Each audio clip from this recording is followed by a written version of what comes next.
Assalamualaikum warahmatullahi wabarakatuh.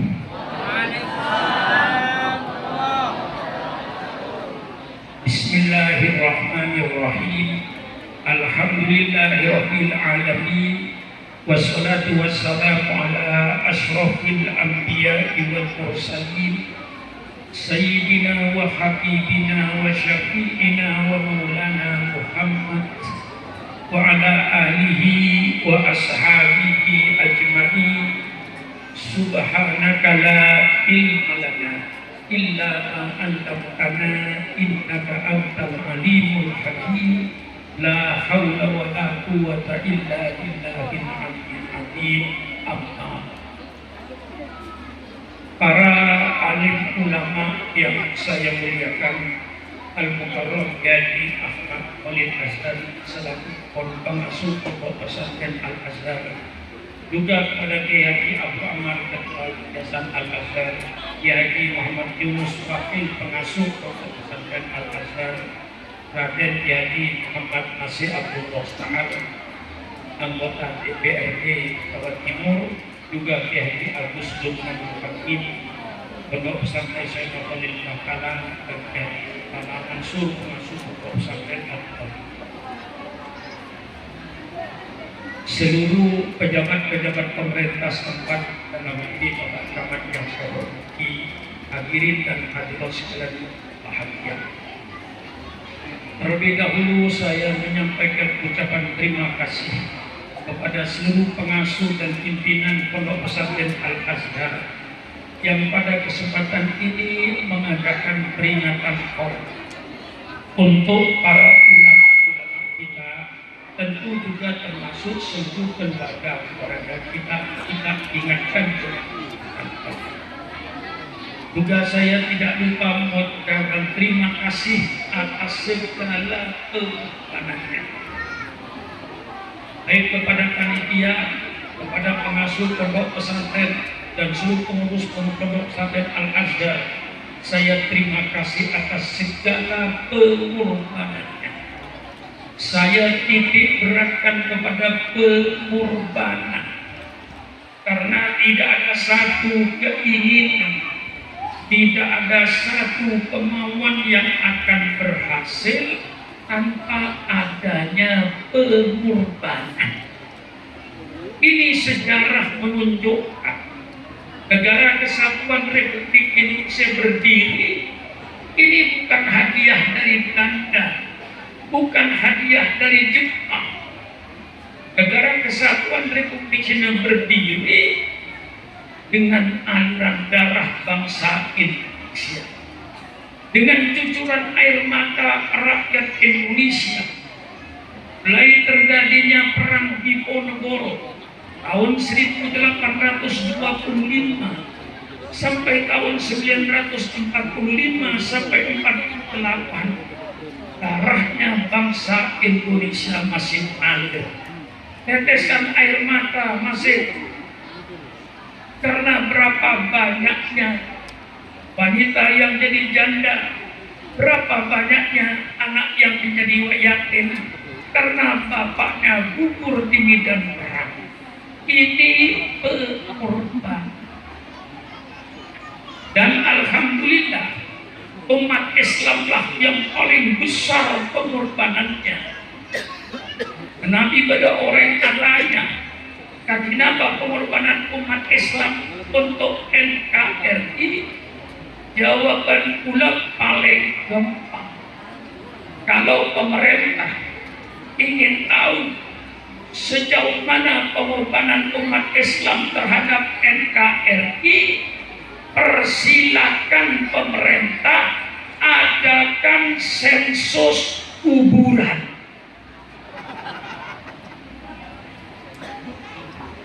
Tapi bukan kuburan umum. Alhamdulillah, setiap kota kabupaten dari Sabang sampai Merauke itu ada taman pahlawannya. Di Bangkalan ada Taman Pahlawan, di Surabaya Taman Pahlawan, di Pasuruan Taman Pahlawan, di Sampang Taman Pahlawan, sampai di Jawa Barat Sukabumi Taman Pahlawan, Bogor Taman Pahlawan. Seluruh kota kabupaten di Indonesia ada Taman Pahlawannya. Tolong pemerintah, kalau ingin tahu sejauh mana pengorbanan umat Islam, pemerintah adakan sensus kuburan Taman Pahlawan. Masuklah ke Taman Pahlawan, lalu tanya, siapa namamu, apa agamamu, siapa namamu, apa agamamu, siapa namamu, apa agamamu. Insya Allah 99,9% darahnya umat Islam untuk NKRI.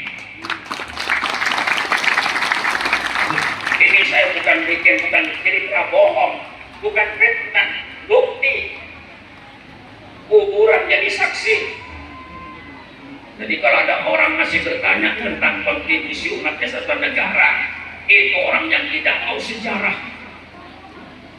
Maka menjadi pemimpin negara manapun saja, pemimpinnya harus tahu sejarah bangsanya. Jangan jadi pemimpin negara manapun saja, tapi tidak tahu sejarah bangsanya. Maka pemimpin semacam itu akan mengeluarkan kebijaksanaan yang bertentangan dengan sejarah. Ini saya ungkapkan. Malah terjadinya NKRI ini termasuk para ulama yang ikut menegakkan NKRI ini. Baca sejarah. Sebelum kemerdekaan ini, Bung Karno bikin 60 panitia untuk merumuskan format bentuk negara ini kayak apa, gagal. Kemudian Bung Karno membentuk 9 orang untuk membuat format negara ini. Di antaranya Bung Karno, Bung Hatta, termasuk Aha Maramis, termasuk Muhammad Yamin, termasuk juga Karno Dakir, termasuk juga Kiai Wahid Hashim. 9 orang ini mengelola bagaimana bentuk negara ini. Akhirnya timbul kesepakatan negara Republik Indonesia berdasarkan ketuhanan dengan kewajiban menjalankan syariat Islam bagi pemeluk-pemeluknya. Yang tidak memeluk agama Islam ya tentu tidak usah mengikuti syariat Islam. Ini dalam sejarah yang disebut Piagam Jakarta. Dia menjadi pejabat-pejabat pemerintah, apa jadi bupati, apa jadi DPR, apa jadi menteri, apa jadi presiden, harus tahu sejarah ini.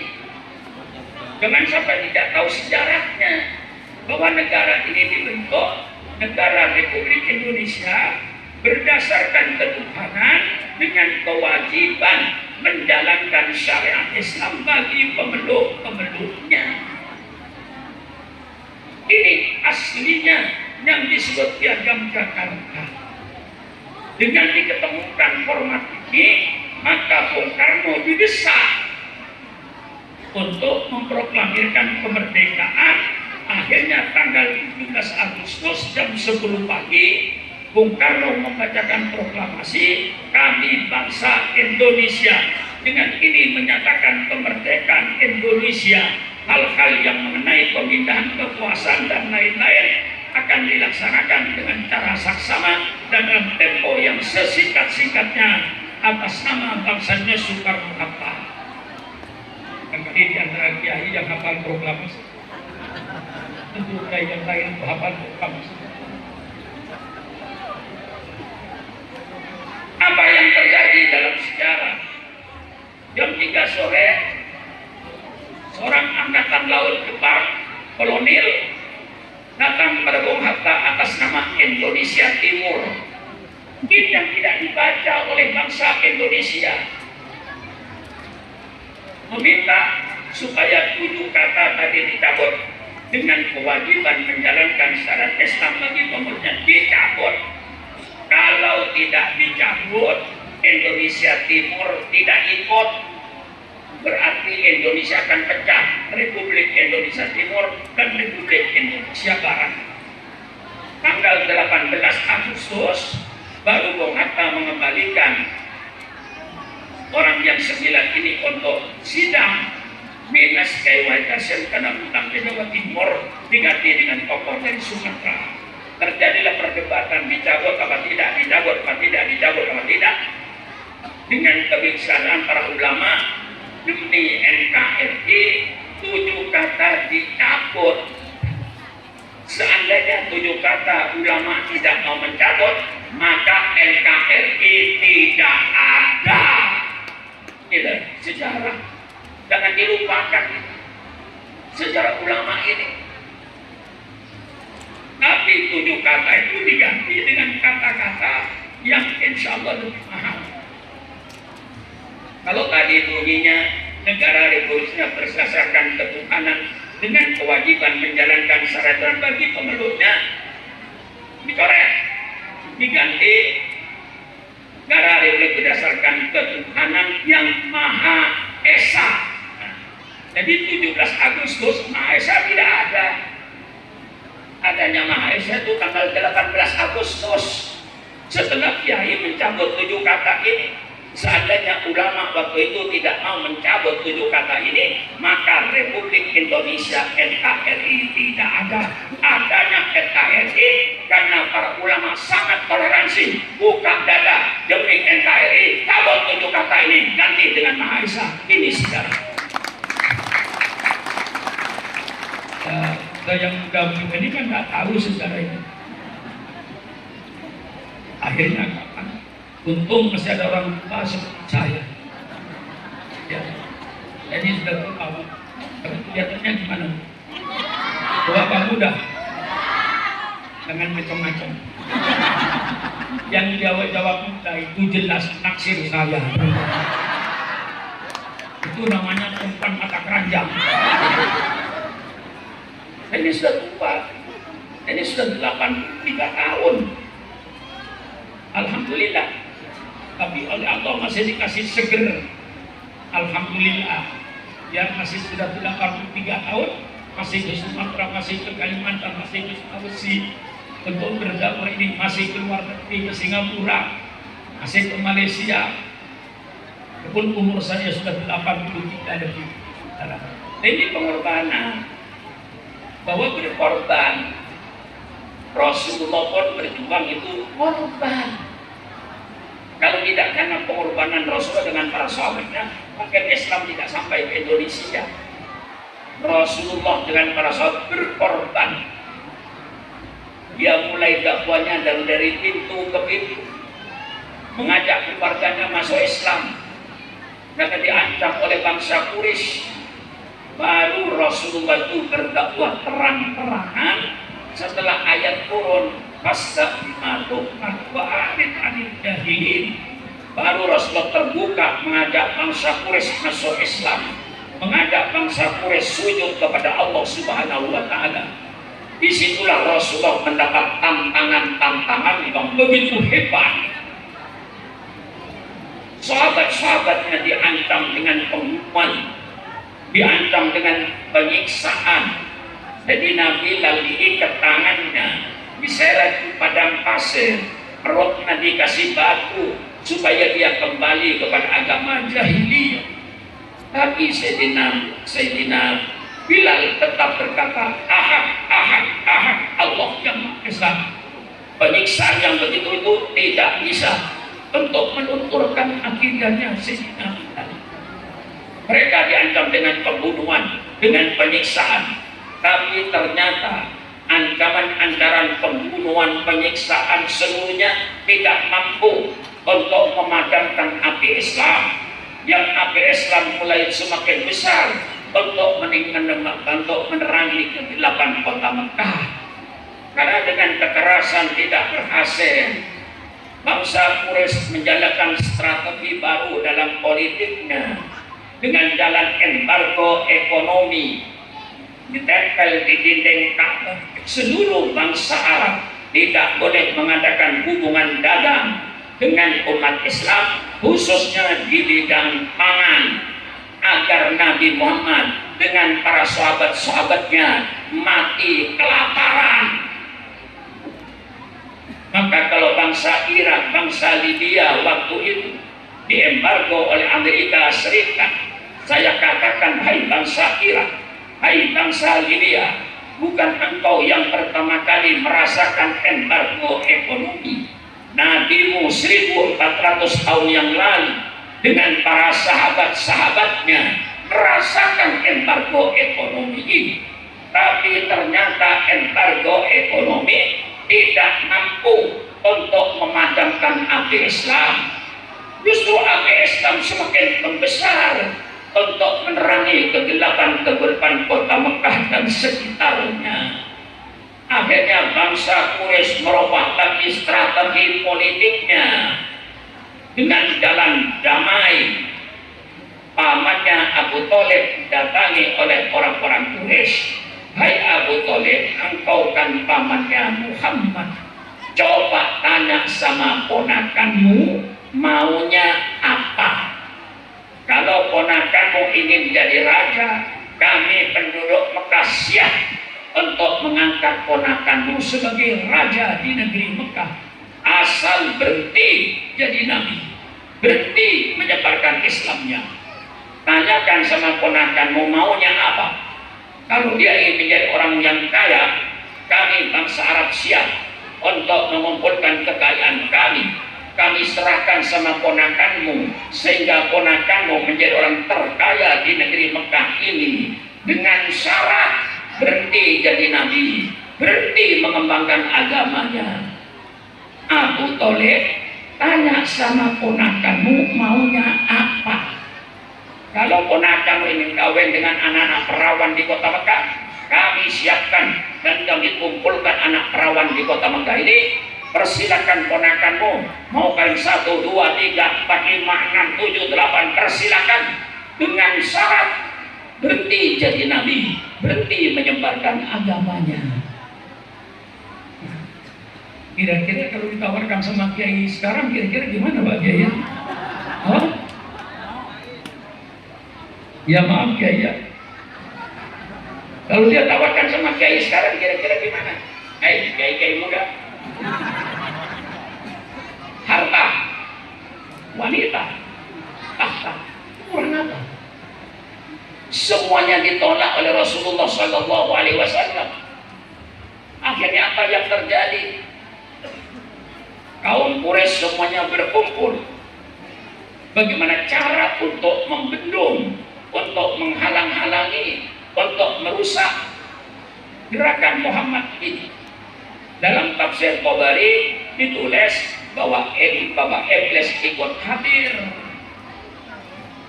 Begitu dimulai rapat, usul pertama, Muhammad itu masukkan penjara. Kalau Muhammad dibiarkan masuk desa, keluar desa, masuk kampung, keluar kampung, suara Muhammad itu manis, mudah diterima oleh masyarakat. Maka masukkan penjara Muhammad ini, jangan dikeluarkan. Iblis angkat tangan, pendapatmu sia-sia. Muhammad itu adalah keluarga bangsa Quraisy, keluarga yang dimuliakan di tanah Arab ini. Siapa yang tidak menghormati bangsa Quraisy, tentu nanti bangsanya yang di golongan bangsawan ini tidak akan membiarkan Muhammad di penjara, tentu akan dibela untuk dikeluarkan. Sia-sia kau menangkap Muhammad. Usul lagi, kalau Muhammad di penjara tidak ada gunanya, usir saja Muhammad ke luar negeri supaya tidak ada di negeri Mekah, biar ada di luar negeri. Iblis berkata, usulmu berbahaya. Kalau Muhammad diusir ke luar negeri, nanti di luar negeri dia berdakwah, pengikutnya banyak, muridnya banyak, pasti negara kami diserang dari luar negeri. Bahaya Muhammad diusir ke luar negeri. Akhirnya apa kata Abu Lahab jawab? Kalau di penjara sia-sia, diusir ke luar negeri sia-sia, sekarang bunuh saja Muhammad ini. Iblis berkata, ini pendapat yang benar, bunuh saja Muhammad. Ini saya ceritakan kepada ibu-ibu bagaimana pengorbanan Nabi Muhammad ini. Lalu apa pengorbanan kita untuk agama kita? Ini pengorbanan Nabi Muhammad Sallallahu Alaihi Wasallam. Akhirnya dikepung rumah Rasulullah itu oleh semua pemuda-pemuda Arab yang jagoan-jagoan itu dengan pedang terhunus. Perintahnya Abu Jahal, Muhammad keluar dari rumah, langsung kau penggal lehernya, jangan dikasih kesempatan Muhammad berbicara. Itu perintahnya. Jadi malam itu dikepung di tengah malam itu. Bagaimana perasaan Nabi Muhammad? Dikepung dengan pedang. Malaikat Jibril turun menyampaikan perintah Allah. Subhanallah, apa perintahnya? Hai Rasulullah, malam ini Allah perintahkan kau untuk meninggalkan kota Mekah ini. Subhanallah, kota yang dicintai, kota kelahirannya harus ditinggalkan tengah malam yang dikejar-kejar dengan pembunuhan. Ini nabimu, saya ceritakan supaya tahu bagaimana pahitnya Nabi Muhammad membela Islam. Sejarah ini saya ungkapkan pada umat Islam. Kalau kita sekarang para kiai itu nikmat, dihormati oleh muridnya, kemana-mana dihargai, supaya sadar bahwa kenikmatan yang kita dapati sekarang ini berdiri di atas penderitaan Nabimu 1400 tahun yang lalu. Ini oleh kiai-kiai harus disadari, oleh para ulama disadari, oleh ustaz-ustaz disadari. Kalau sekarang kau nikmat jadi ustaz, nikmat jadi kiai, dan nikmatan Anda sekarang ini berdiri di atas penderitaan Nabimu 1400 tahun yang lalu. Supaya lebih cinta kepada Rasulullah berkorban. Ya, dengan petunjuk Allah, Najwa ngambil pasir, membaca ayat kursi, membaca Qulhuwallahu ahad bil falaq wa bin nas, kemudian membaca sebagian surat Yasin. Wa ja'alna min baini aydihim saddan wa min khalfihim saddan fa usaynahum fa hum la yubsirun. Begitu Quran. Surat apa? Surat Yasin. Hafal sampean. Ini apa? Surat lagenan. Ini surat lagenan. Ini membenereng mate malam Jumat salat maca Yasin. Ini apa tadi? Benereng gini. Kiai, abid tak maca Yasin. Apa nak kami abid tak maca Yasin? Ada orang kena mati dalam kampung. Ini kan namanya begini tak benar. Bedereng mati, tak ada orang mati malam Yasin, malam Jumat maca Yasin. Tapi insyaallah apa? Wa ja'alna min baini aydihim sadda wa min khalfihim sadda fa'saynahum fa hum la yubsirun. Keluar Rasulullah, mereka tertidur menuju rumahnya si Abu Bakar Siddiq radhiyallahu anhu. Abu Bakar Siddiq heran, tengah malam kok Nabi pergi ke rumahnya. Ada apa Rasulullah? Saya dan kau malam ini diperintahkan oleh Allah untuk meninggalkan kota Mekah ini. Apa jawab Sayyidina Abu Bakar Siddiq? Kalau ini sudah diperintah Allah ya Rasulullah, mari kita tinggalkan kota Mekah ini. Sayyidina Abu Bakar tidak mikirkan hartanya, tidak mikirkan rumahnya, tidak mikirkan keluarganya. Yang dipikirkan kecintaannya kepada Rasulullah dan kecintaan kepada Islam. Ini dibuktikan oleh Abu Bakar. Hadis Rasulullah Sallallahu Alaihi Wasallam, la yu'minu ahadukum hatta akuna ahabba ilaihi min malihi wa waladihi wa walidihi wa nasi ajmain. Tidak sempurna iman seseorang sehingga aku, kata Rasulullah, lebih dicintai olehnya daripada hartanya, daripada anaknya, daripada bapaknya, dan dari seluruh manusia yang ada. Kecintaan kepada Rasulullah di atas segala kecintaan yang ada. Saya tidak melarang ibu mencintai suaminya. Saya tidak melarang bapak mencintai istrinya. Saya tidak melarang bapak dan ibu mencintai anaknya. Saya tidak melarang bapak dan ibu mencintai hartanya. Tapi kecintaan kepada Rasulullah harus diada kecintaan yang ada. Kecintaan kepada Rasulullah harus diada kecintaan yang ada. Bu, bu, bu. Mata naman celah ya lo tanya sekolah lagi dengan gula bu mun matanya mencelah ya lo tanya gitu ketika nyamnya cukup gereng ini cukup gereng ini cukup gereng matanya ya lo ini nyambit kepada dua kali waktu bu kayak gue cukup gereng bu cinta nama punten ndak lakena saya tak jawab sopir tuan lah mantan lakena bini boleh jadi setelah mana itu si gelap bentar lagi sebenarnya diulang nak boleh mau tak jawab mantan selaken bini boleh cinta nama punten ndak selaken si bini boleh sampian cinta ngapunten kado binina saya tak jawab berarti saya punya cadangan di luar rumah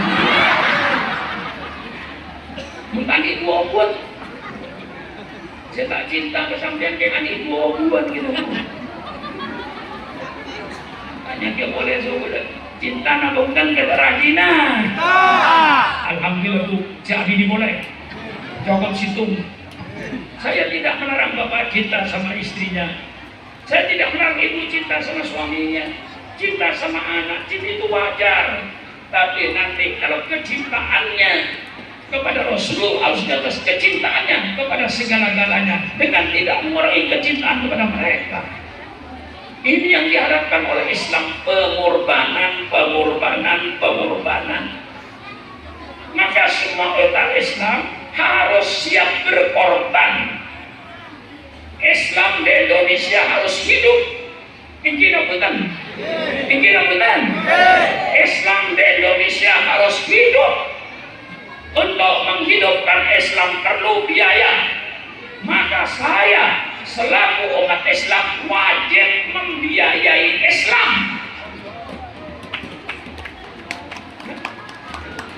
Saya ulang sekali lagi.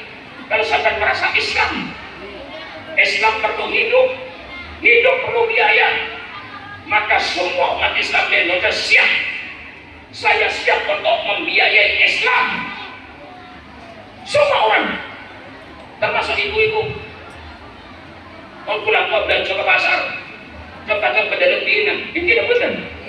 Lebih dua ibu masuk lagi ke kota, lebih 5 ibu masuk lagi ke kota. Hari Jumat pulang buka kotak tuh, pada telur ibu. Dan pagi keselake kak, Jumatan kak, ya mulai ibu masuk lagi ke masjid. 15 ibu udah ibu pada kumpulan yasinan. Saya harus membiayai jamiah yasinan. Saya harus membiayai jamiah tahlilan. Saya harus membiayai masjid. Saya harus membiayai pondok pesantren. Semua umat Islam wajib mengatakan saya wajib membiayai Islam. Kalau semua umat Islam kayak begini, insya Allah Islam jaya. Ini betul. Menggelar niki, boleh jual sama orang. Mau sampian masjid, kotak diedarkan, masuk akibes 2.000. Jangan merasa beramal, saudara. Saudara sedang menghina agamanya sendiri, menghina surga, menghina agama. Masa mau surga di 2.000? Mana otaknya dipakai? Boleh pakai juga tuh. Ini mana? 2.000. Itu bagi anak tak juga gitu. Ini bu, anak mulai puasa sekolah beri 2.000. Orang anak nolak beri 2.000, dibagi ke masjid cetak nolak. Ini baru berpikir saudara. Kalau sudah masukkan kotak amal di masjid 2.000, saudara bukan beramal, saudara menghina agamamu, menghina surga. Masa untuk agama 2.000? Pakai kotak yang sehat. Maka kepada yang ngaku murid saya, hari Jumat tolong berhenti merokok.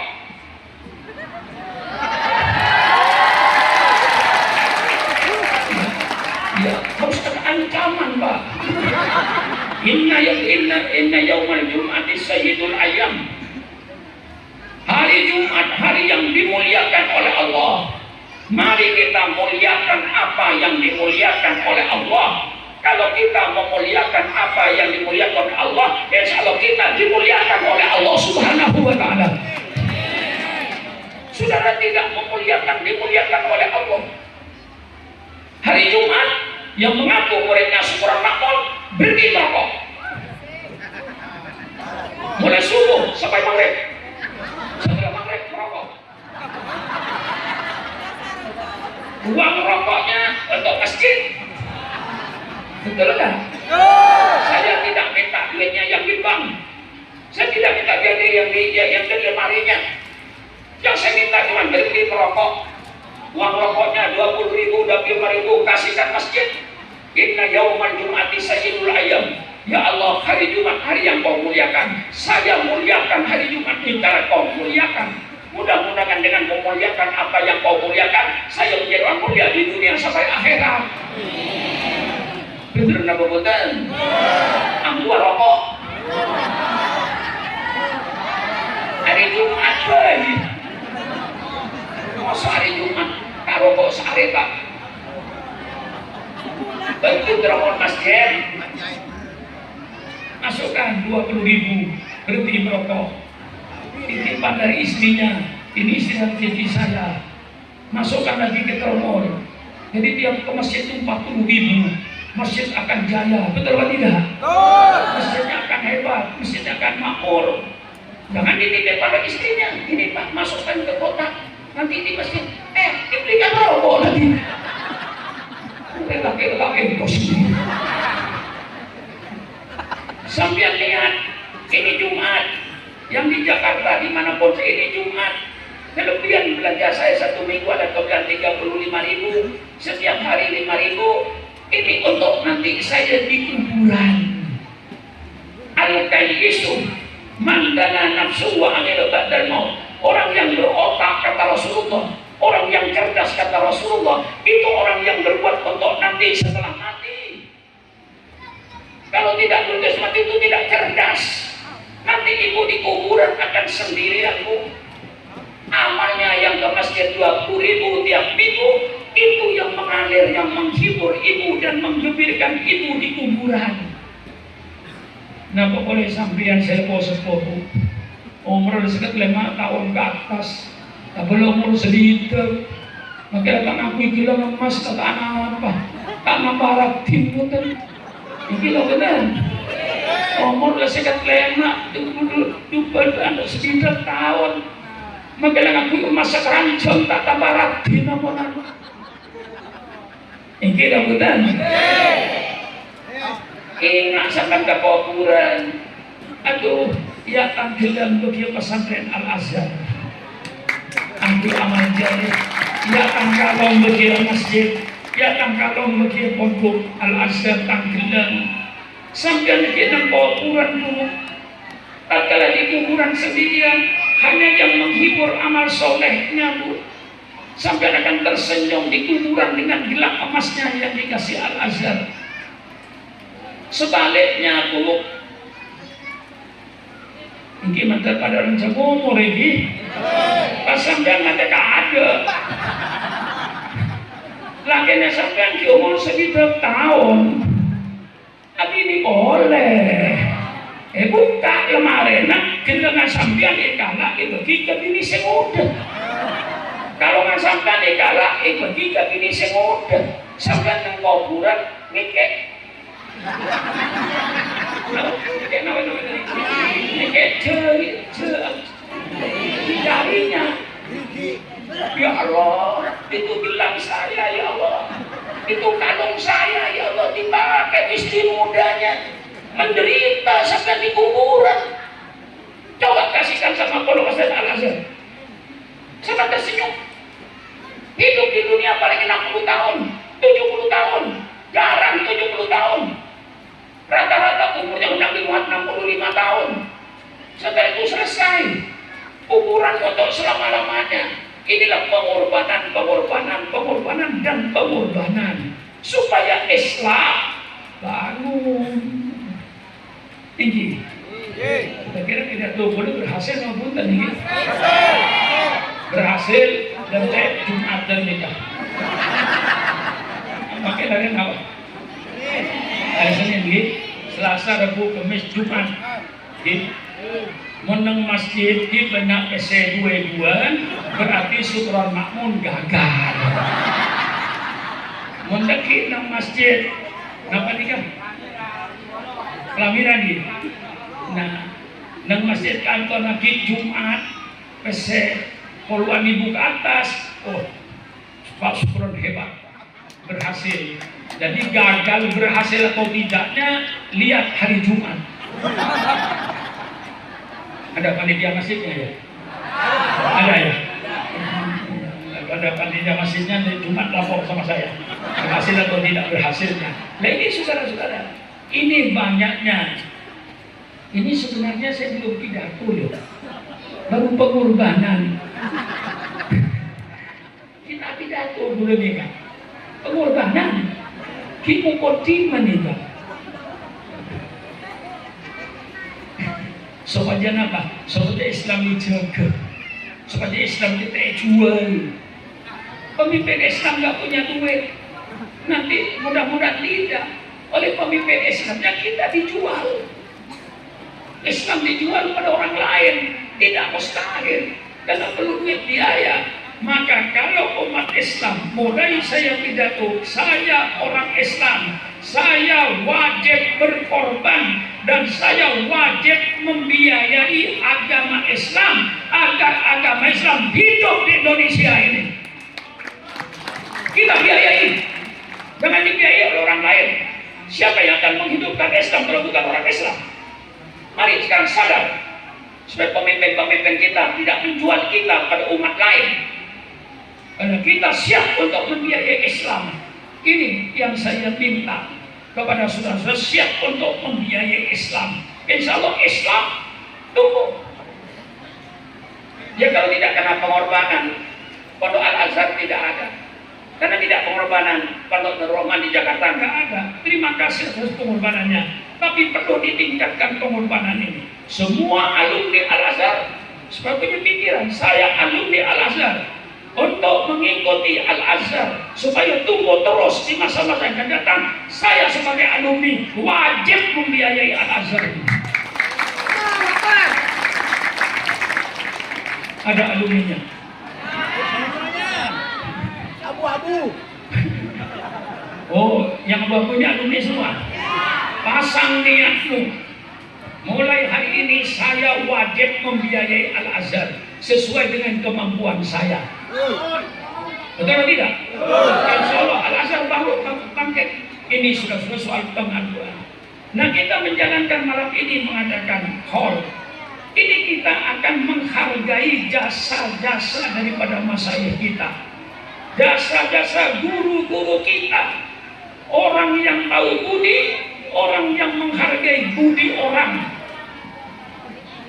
Ya, sekali lagi, orang yang tahu budi, orang yang menghargai budi orang, orang yang tahu ilmu, orang yang menghargai ilmu, orang yang tidak menghargai ilmu tandanya tidak tahu ilmu, orang yang tahu jasa, orang yang menghargai jasa orang lain.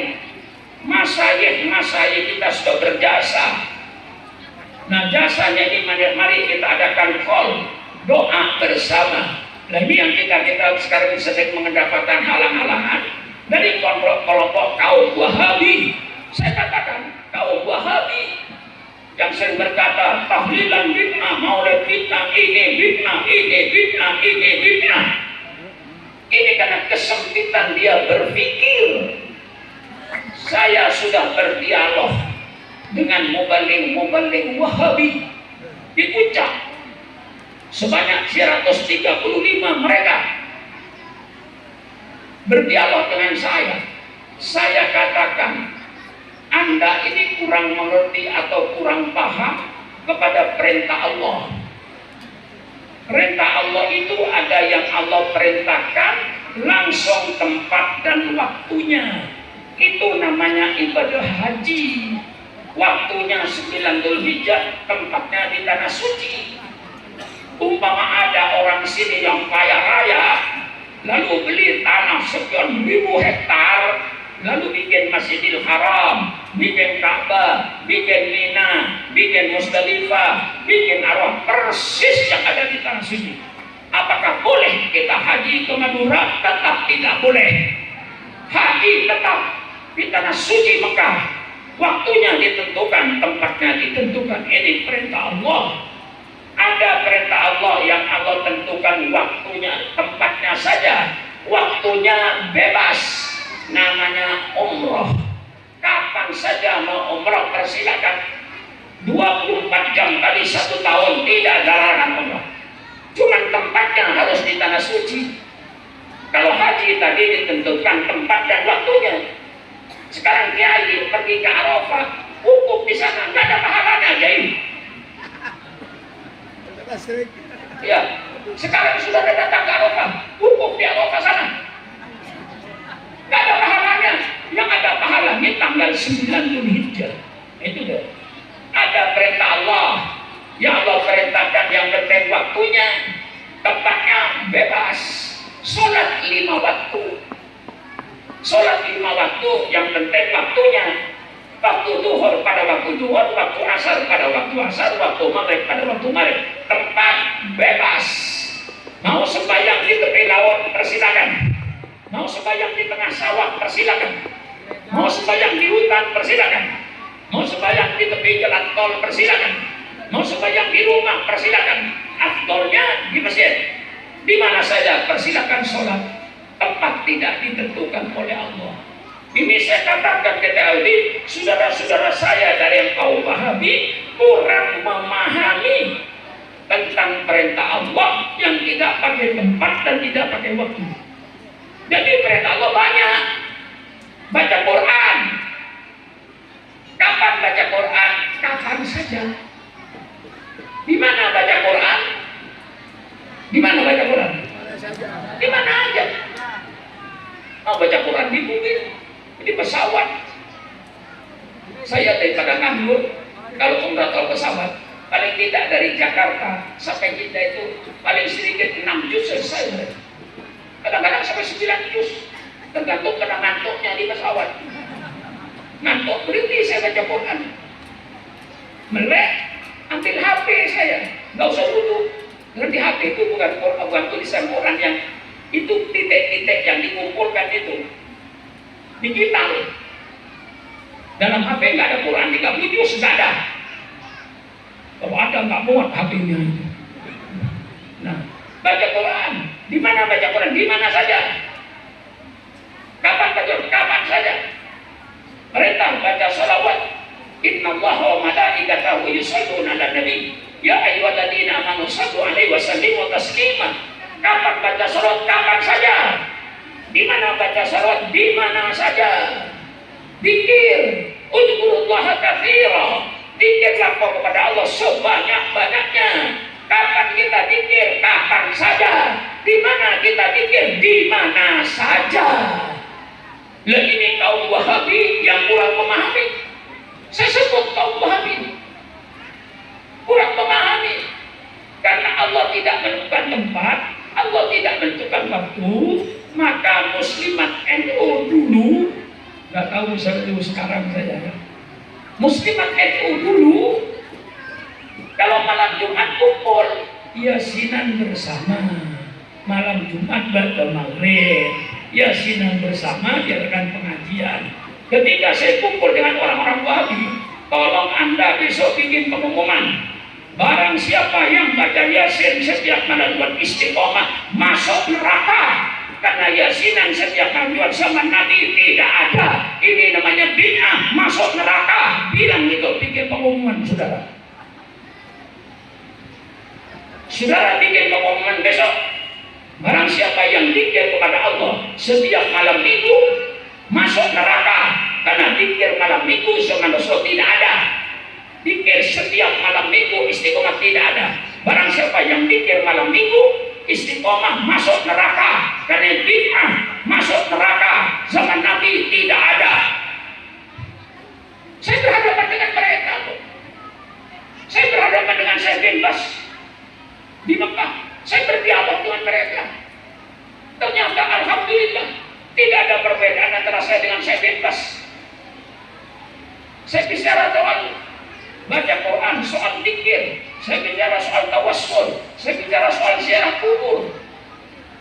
Memang jawaban pertama itu tegas, saya bebas. Ketika saya bertanya, ya saya bebas, ma hukum ziarah kubur? Apa hukumnya ziarah kubur? Dia jawab, musyrik. Dia jawab, musyrik. Nah, tapi saya mengerti. Begitu saya ajukan lagi ya, saya bebas. Setiap akhir Sya'ban sebelum Ramadan, Rasulullah itu mesti ziarah kubur ke Baqi setiap tahun, istiqomah. Apa dia jawab sama saya? Saya segera az-ziarah al-masru' ala ba'sabi. Ziarah yang sesuai dengan ajaran Islam tidak apa. Tapi ziarah yang bertentangan dengan Islam itu syirik. Saya tanya, apa saya bebas? Soal ziarah yang sesuai dengan ajaran Islam, ziarah kubur mendoakan orang kuburan, bukan minta sama kuburan, minta kepada Allah. Ketemu kan? Maka saudara ziarah ke Sunan Ampel bukan minta sama Sunan Ampel. Sudah datang Sunan Ampel, doakan ya Allah, mudah-mudahan Sunan Ampel yang dicintai oleh Allah, waliyun min auliyaillah, ya Allah, tolong segala amal soleh beliau kau terima ya Allah sebagai mujahid di tanah Jawa ini. Ya Allah, mudah-mudahan semua dosanya diampuni ya Allah.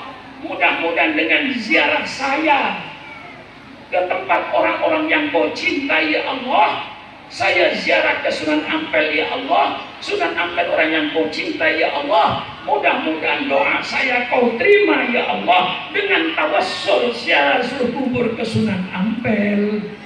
Karena ini diajar supaya jangan syirik ke Sunan Ampel. Kadang-kadang banyak yang syirik. Saya ketemu di Cirebon, orang perempuan bawa kain itu, digosok-gosokkan kain itu ke paesan yang itu lebih. Dengan berdoa, mbah, kula nyuwun jodoh mbah, kula nyuwun jodoh mbah, kula nyuwun jodoh mbah. Minta jodoh sama kuburan, minta jodoh sama saya kasih santri saya.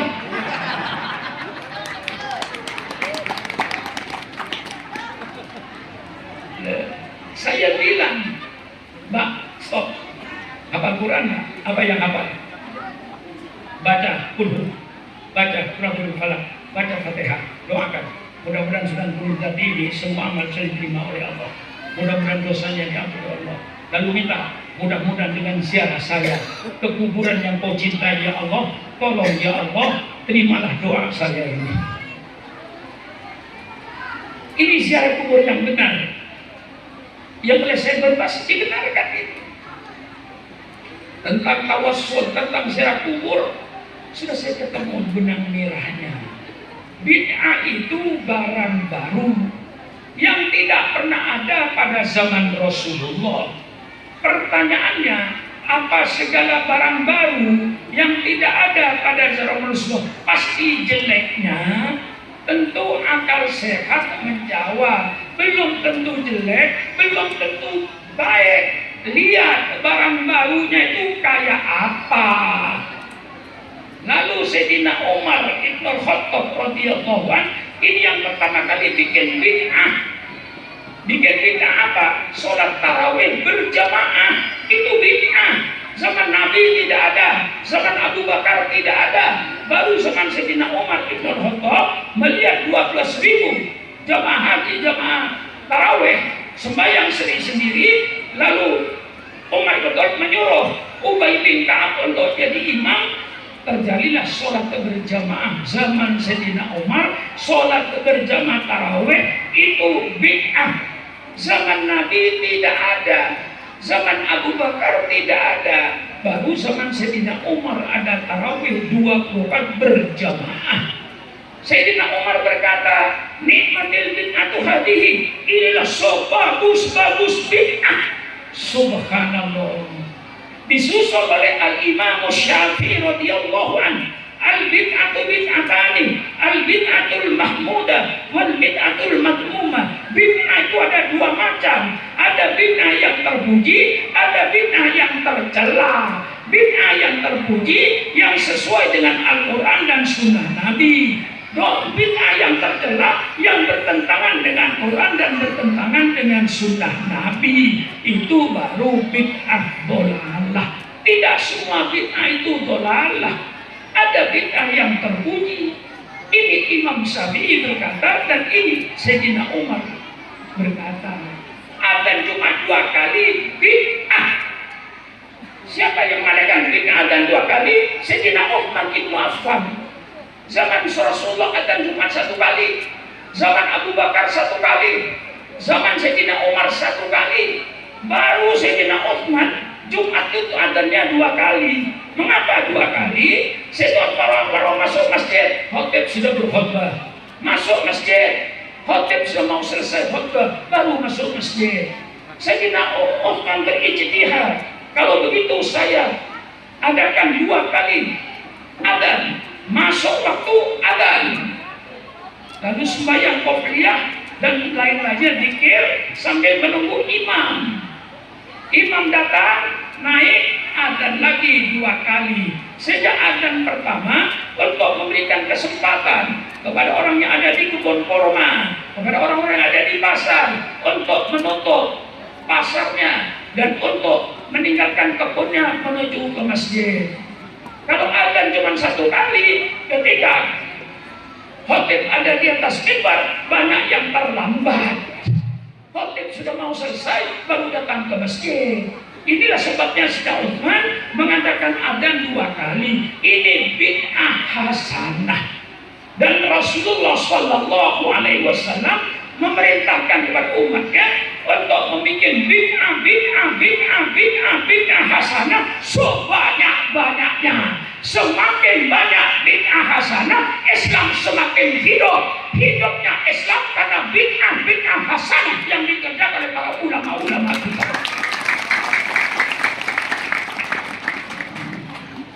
Memantapkan ahli sunnah wal jamaah saja, biar mantap. Mantap kemudian. Nah ini hadisnya ada hadisnya. Man sanna fil islami sunnatan hasanatan falahu ajruha wa ajru man amila biha min wara'i yang kusumi ujurihim syai'un. Barang siapa yang membuat sunnah-sunnah yang baik, tradisi yang baik, kebiasaan-kebiasaan yang baik yang tidak bertentangan dengan Al-Quran, maka baginya pahala dan mendapat pahala dari orang-orang yang ikut mengerjakannya dengan tidak mengurangi pahala mereka sedikit pun. Bikinlah bid'ah sebanyak-banyaknya. Tahlilan tiap malam minggu, bikin lagi yasinan tiap malam Jumat, bikin lagi sholawatan setiap malam Senin. Semakin banyak bid'ah hasanah yang dikerjakan umat Islam, maka Islam akan semakin hidup. Matinya Islam kalau tidak ada yang mengerjakan bid'ah hasanah. Dengan adanya bid'ah hasanah, Islam hidup. Ada orang mati tahlilan 7 hari, bid'ah hasanah hidup. Adakan silaturahmi bulan Syawal, sunnah hidup. Ini kita hidupkan tradisi-tradisi Islam ini yang baik, yang tidak bertentangan dengan Quran. Inilah bid'ah hasanah yang dijalankan oleh Rasulullah Sallallahu Alaihi Wasallam. Maka tidak semua bid'ah itu sesat. Dalilnya banyak kalau mau ngaji. Kadang-kadang sifat itu tidak disebutkan sifatnya karena sudah pasti kullu bid'atin dhalalah wa kullu dhalalatin finnar. Maka di situ bid'ah sudah pasti. Yang dhalal itu kullu bid'atin sayyi'atin dhalalaton. Bid'ah yang sayyi'ah itu sesat betul. Tapi tidak mungkin kullu bid'atin hasanatin dhalalah. Bid'ah yang baik sesat, otaknya miring. Betul atau tidak? Betul atau tidak? Masa bid'ah hasanah sesat? Orang baca Yasin setiap malam Jumat rutin. Karena zaman Nabi pasti tidak ada. Yasinan tiap malam Jumat zaman Nabi tidak ada. Kita adakan. Dan ini bagus.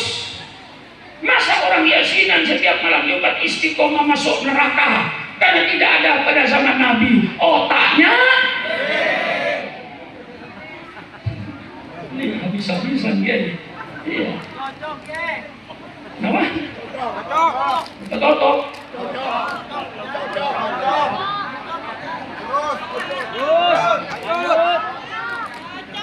Ini zaman akhir begini. Kiai disuruh-suruh. Mulanya kiai soro-soro. Ini kamu zaman akhir. Cuma ikut jom terus kai. Kiai soro. Udah nanti zaman lo nyuruh nih kan, nyuruh jelek nyuruh saya tinggi kan. Nah ini saya jelaskan yang namanya bid'ah ini. Tidak semua bid'ah itu sesat.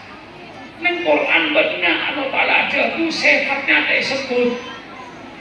Wa kana wara'ahum malikun ya'khudhu kulla safinatin wasba. Di balik nelayan ini besok akan ada raja yang akan merampas semua kapal dengan paksa. Allah tak jelas lagi. Saya rampas ketika musuh raja kapal saya apa kapal rosak. Allah Ta'ala tak terang hati punten. Karena lamasnya saya rampas kapal saya. Masa raja merampas kapal rosak? Aku ini apa kapal rosak dirampas? Oh tegur nih. Maka Allah Ta'ala tak jemput punten. Wa kana ra'ahum malikun ya'khudhu kulla safinatin. Besok akan ada raja yang akan merampas semua kapal. Semua kapal. Tidak dijelaskan sifatnya. Apa kapal baik, apa kapal rusak. Dan sudah pasti kapal baik. Kalau kapal rusak tidak akan dirampas oleh raja. Untuk apa raja merampas kapal rusak? Maka Allah tidak menyebutkan kulla safinatin wasba. Mestinya kulla safinatin hasanatin wasba. Tapi Allah tidak menyebut sifatnya karena sifatnya sudah pasti sama dengan bid'ah. Rasul tidak menyebut sifatnya. Sifat bid'ah kayak apa? Yang sesat karena sudah pasti. Yang sesat itu bid'ah yang dolalah, bid'ah yang tidak baik. Maka Rasul tidak menyebut kulla bid'atin sanasa dolalah. Semua bid'ah sesat. Yang dimaksud kulla bid'atin sayyi'atin dolalatun. Bid'ah yang tidak baik itu yang sesat. Kalau bid'ah yang baik tidak sesat. Contohnya tarawih 20 rakaat bid'ah. Adzan cuma 2 kali bid'ah. Tahlilan orang mati bid'ah. Tapi perintahnya ada. Mana perintah? Oh banyak di Quran perintahnya mendoakan orang mati itu. Banyak. Rabbana ighfir lana wa li ikhwanina alladzina sabaquna bil iman. Ya Allah, ampunilah dosa kami dan dosa saudara-saudara kami yang telah mendahului kami ke kuburan. Quran kan? Alladzina min ba'dihim yaquluna rabbana ighfir lana wa li ikhwanina alladzina sabaquna bil iman. Orang-orang yang datang sesudahnya mesti mendoakan orang-orang yang sebelumnya. Kayak kami sekarang datang ke Pondok Pesantren Al-Azhar. Untuk apa datang ke pesantren? Untuk mendoakan kiai-kiai kita yang sudah mendahului kita ke kuburan. Ini Quran. Oleh Pak Maria sudah. Kenapa? Jadi aku bohong buat. Masuk kau tegur. Ini. Jadi kita mengadakan hal itu bid'ah hasanah. Lamun setuju nih perintah seperti Nabi, dikere perintah, nike perintah, alangkah beratnya agama Islam ini. Hal diperintah, tahlilan 7 hari diperintah, ziarah kubur diperintah, ini diperintah. Ya Allah, kok banyak sekali perintahmu. Ada yang diberikan oleh Allah tanpa perintah, tapi Rasulullah menyuruh. Rabbana ighfir lana wa li ikhwanina alladzina sabaquna bil iman. Tuhan kami, ampunilah dosa-dosa kami. Jangan dosa-dosa kami saja ya Allah, dosa-dosa saudara-saudara kami, orang-orang sebelum kami yang mereka sudah ke kuburan lebih dulu. Ampuni dosa mereka ya Allah. Ini Al-Quran. Allah tidak menentukan tempat dan tidak menentukan waktu. Kita yang tentukan hal. Masyayikh di Pondok Al-Azhar setiap bulan ini. Mengapa ditentukan bulan ini? Ya barangkali di samping tepat yang itulah berkumpulnya orang kampung sini. Betul atau tidak? Kalau bulan-bulan Dzulhijjah tak kompol lagi. Bulan Idul Fitri orang kompol. Bulan ada rahasia nanti. Jadi tuan, sahabat apa? Muntalah Idul Fitri orang pesan sate banyak. Yang halal bihalal, yang jenderal-jenderal, yang departemen pesan sate banyak gitu. Dan bulan mungkin sate kurang baju di Jakarta. Ambil air buah saya beli. Gula baik. Ya. Idul Adha itu buru ni kan gula. Yang beli sampai tak lekor. Pondok ni bapak lekor. Sampai pondok lain boleh. Mun sate saya beli, saya beli sebulan lebih dari 1 sekat ambil. Mulai rendah dulu. Kita tak pesen sate. Tapi Abdullah takut telah selini. Ada bayi Idul Fitri, Idul Adha. Jadi sampai ada akibat kenapa? Mabinin anan ada teh bulan haji. Ingin apa bunda? Malake ada teh bulan haji. Napa aku pola orang? Jadi ini kabul termasuk sampian alladzina ja'u min ba'dihim. Kami orang-orang yang datang setelah masyayikh kita ini. Masyayikh kita orang-orang yang dulu, kami yang datang sesudah mereka. Alladzina ja'u min ba'dihim. Orang-orang yang datang setelah mereka, ya kita ini. Ya kuno Rabbana ighfir lana wa li sabaquna bil iman. Ya Allah, ampunilah dosa kami dan dosa-dosa orang-orang yang telah mendahului kami. Siapa bilang hal itu tidak diperintah oleh Allah? Hanya pemikiran yang sempit saja yang berkata hal itu bid'ah karena pikirannya yang sempit. Belajar sama ulama NU. Ini saya jelaskan. Personal lagi. Kalau ngambui. Kita betul. Jangan dicam dulu. Masa dicam dulu. Coba sambil. Ya supaya tidak terlalu bertele-tele. Nah, yang kita hadapi lagi sekarang itu apa? Ajaran-ajaran yang datang dari Barat, yang datang dari Eropa, dari Amerika. Kenapa demikian? Kebebasan adalah hak asasi manusia. Ini yang akan merusak agama yang sekarang oleh pemerintah sedang dipopulerkan. Kebebasan adalah asasi manusia. Ini pengrusak agama. Kita disuruh bebas, tidak taat pada peraturan. Kebebasan adalah asasi manusia. Ini satu ajaran yang sangat menyesatkan dan akan menghancurkan agama. Mengapa saya baca sejarahnya ini? Dari mana lahirnya makhluk liberalisme ini? Dari mana lahirnya makhluk kebebasan asasi manusia? Ini dari mana datangnya dan mana tujuannya? Tujuannya kebebasan itu karena mereka trauma dengan agama mereka. Saya akan membaca sejarah gereja pada tahun 500 Masehi, bukan gereja sekarang. Maka gereja sekarang tidak usah tersinggung dengan apa yang saya katakan. Ini gereja tahun 500 Masehi.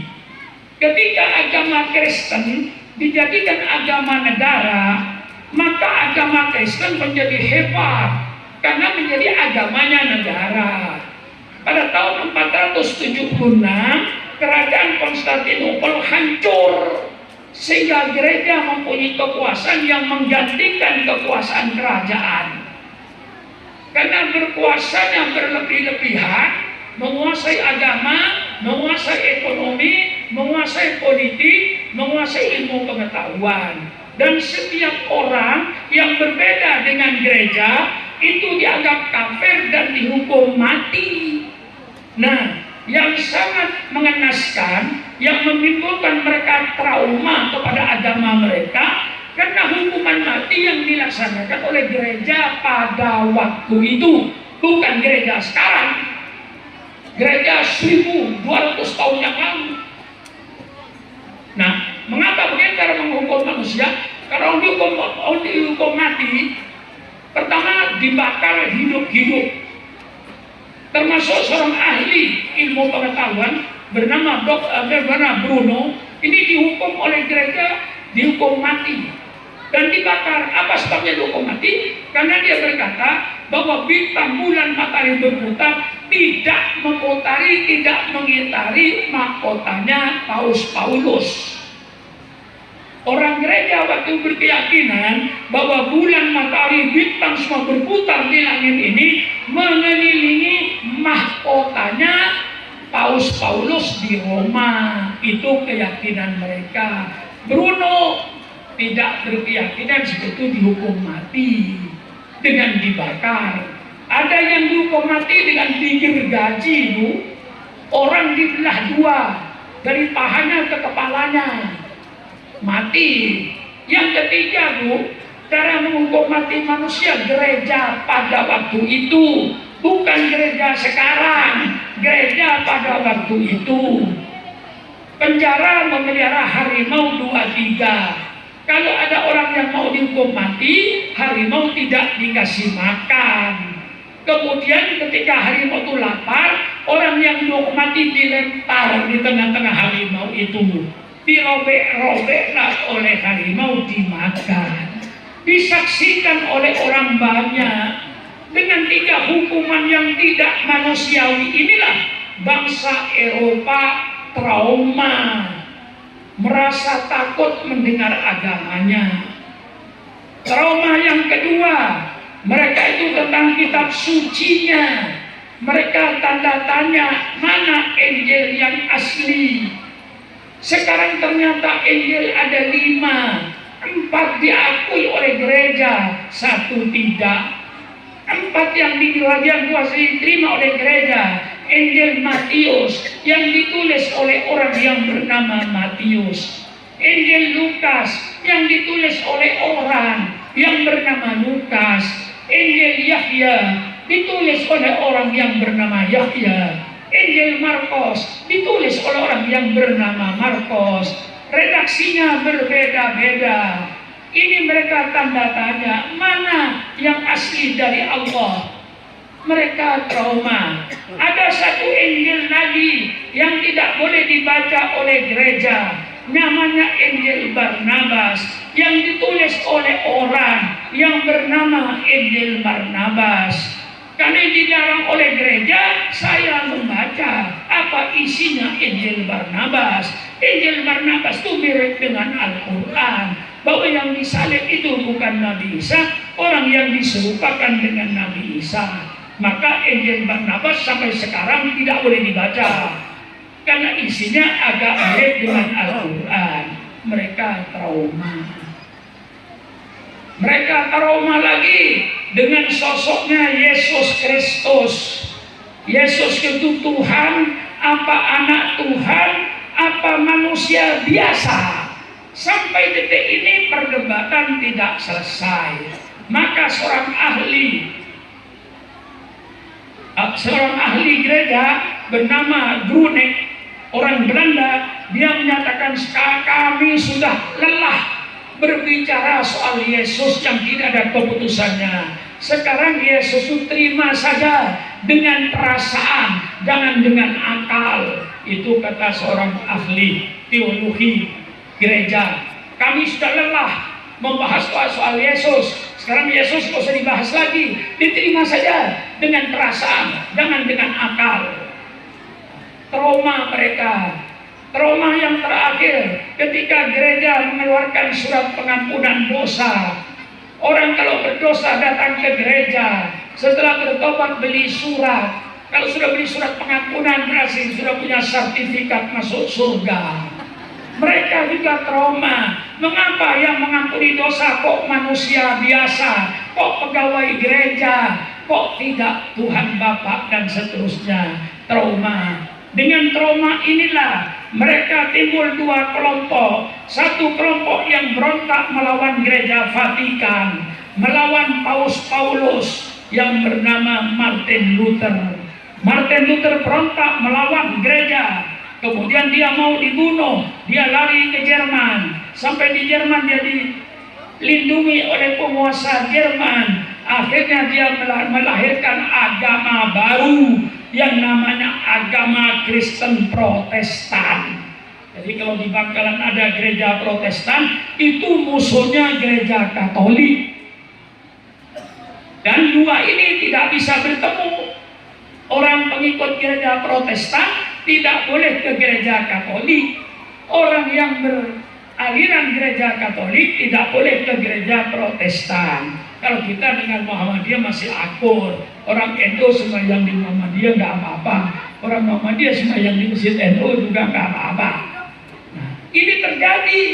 Nah, dengan terjadinya inilah yang tidak berani berontak melahirkan satu paham kebebasan adalah asasi manusia.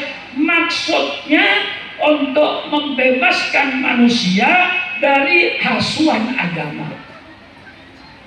Ini dikatakan seorang tokoh Kristen yang bernama Humphrey Cox di Amerika Serikat. Kebebasan adalah hak asasi manusia, tujuannya untuk membebaskan manusia dari asuhan agama. Karena agama dianggap membelenggu, agama menganggap mengikat, tidak memberikan kebebasan kepada manusia. Ada perintah, ada larangan, wajib ini, dilarang ini semuanya membelenggu kebebasan manusia. Manusia harus ikut bebas dari agama, bebas daripada peraturan. Ini ajaran sesat yang akan merusak negara dan akan merusak agama. Maka saya katakan di Indonesia ini kebebasan adalah asasi manusia, harus dibatasi dengan agama, harus dibatasi dengan Pancasila, dibatasi dengan Undang-Undang Dasar 45. Kebebasan mutlak tanpa batas bukan untuk manusia, untuk binatang dan orang gila. Ingin bebas? Gila. Mau nyolong? Tidak ditangkap oleh polisi. Dengan jaminan, gila dulu. Mau tidak sholat? Tidak dosa. Cuman gila dulu. Jadi tanpa batas itu untuk binatang, untuk ayam. Untuk kambing, tahu ayam itu? Tahu ayam enggak? Masa enggak tahu? Dimakan tiap hari. Tahu ayam? Ayam itu jahat tuh. Ayam bertelur, katakan 6, ngerem, netes bu. Ada yang jadi ayam jago, ada yang jadi ayam betina. Yang jadi ayam jago gede, ibu kandungnya dikawin bu. Kurang ajar nggak? Kurang ajar nggak? Siapa? Siapa? Jadi contohkan, jelaskan contoh saya. Telur menetes bu. Jadi ayam betina gede dikawin bapak kandungnya sendiri. Kurang ajar nggak? Kurang ajar nggak? Siapa? Ayam. Berapa ibu baca di koran? Seorang anak perawan hamil karena bapak kandungnya sendiri. Ayam.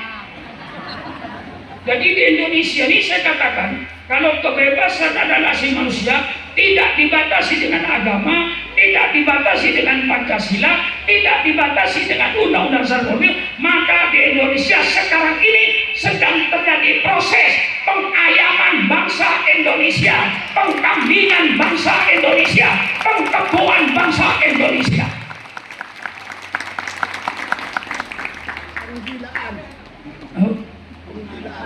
Penggilaan bangsa Indonesia. Ya, lalu saya teringat, Bu, saya pernah masuk rumah sakit gila, Bu. Bukan berarti saya gila, enggak. Waktu di Malang saya.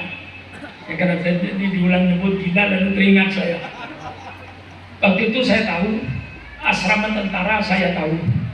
Asrama polisi berkumpul, polisi kumpul saya tahu.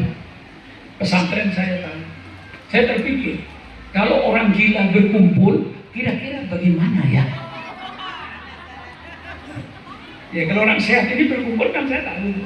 Ayo kumpul saya tahu, pesantren tahu, asrama polisi saya tahu, asrama tentara saya tahu. Kalau orang gila ribuan berkumpul, kira-kira bagaimana ya? Masuk saya, Sumber Porong itu, sebelum Kota Lawang ke kiri, itu rumah sakit jiwa yang ribuan. Masuk saya, begitu masuk saya perhatikan, semuanya gila itu. Yang waras itu saya. Begitu saya lihat orang gila itu, ada kawannya kencing, kepercik pada dia, nggak marah, cuma noleh sama kawannya. Selesai, nyengir, ketawa. Kawannya nyapu, bersih nyapunya. Ada yang makan kacang, kulitnya dilempar di tempat keramik yang sudah disapu itu. Ternyata yang nyapu itu nggak marah, Bu. Nyapu aja terus, dilemparin kotoran nggak apa-apa. Saya masuk ke selnya, ada orang gila, joget, sampai nyanyi-nyanyi, lainnya tidur. Rupanya yang tidur itu terbangun, tidak marah, Bu, ikut joget lagi. Saya berpikir, kalau ingin lancar negara Republik Indonesia ini, ingin semuanya lancar, yang merampok lancar, yang korupsi lancar, yang berzina lancar, yang sholat lancar, yang zikir lancar, yang puasa lancar, bikinlah bangsa Indonesia gila semua dari Merauke, Sabang Merauke, baru lancar semua. Jadi kalau ingin gila, dibikin gila semua bangsa ini. Sudah gila semua ya lancar semua. Yang mau berjudi lancar. Jadi kalau ingin semuanya lancar, Bu, tidak ada yang menghalang-halangi, jadikanlah masyarakat gila, baru lancar semua. Nah, disinilah kebebasan asasi manusia itu Hafriko, seorang tokoh daripada liberalisme ini, yang menyatakan bahwa liberalisme, kebebasan asasi manusia, tujuannya untuk membebaskan manusia dari asuhan agama. Kalau manusia sudah bebas dari asuhan agama, berarti di Indonesia akan terjadi pembinatangan bangsa Indonesia, supaya bangsa itu jadi binatang, bebas dari agama, bebas dari peraturan. Ini sekarang yang sedang terjadi. Diajarkan di sekolah-sekolah itu tentang liberalisme, kebebasan asasi manusia. Saya bilang persilakan, liberalisme persilakan, tapi dengan syarat. Kebebasan harus masuk ke Indonesia dengan syarat, dibatasi dengan Pancasila, dibatasi dengan Undang-Undang 45, dibatasi dengan agama. Allah ciptakan syukuran makmur bukan untuk semau gue, kata orang Betawi. Allah ciptakan syukuran makmur bukan untuk sakar dewe, kata orang Jawa. Allah ciptakan syukuran makmur bukan untuk ngalahkan berdiri. Kenapa ngalahkan berdiri? Negara ini betul. Tapi syukuran makmur diciptakan oleh Allah bukan untuk semau gue, bukan untuk sakar dewe, bukan untuk semaunya sendiri, bukan untuk kemauan sendiri, tapi Allah ciptakan syukuran makmur untuk menjalankan perintah Allah, untuk menjauhi larangan Allah. Itulah syukuran makmur diciptakan, bukan untuk semau-maunya. Jadi apa? Paham ki?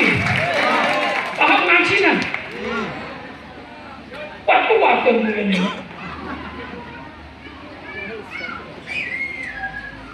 Satu tak keluar tenaga sendiri. Lebih payah soal landu, kan? Orang landu payah. Udah lebih payah soal landu. Orang landu supaya cuma cengkol. Udah supaya.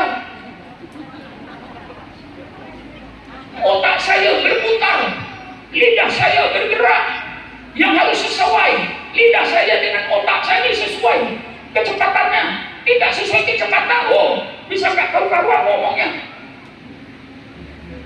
Bekerja saya ini, bekerja keras, kerja otak, kerja pikiran untuk memaafkan saudara supaya tidak terpengaruh dengan hal-hal yang sekarang datang ini, supaya kita tetap kokoh dengan Islam ahli sunnah wal jamaah. Dalam agama kita pegang Islam ahli sunnah wal jamaah.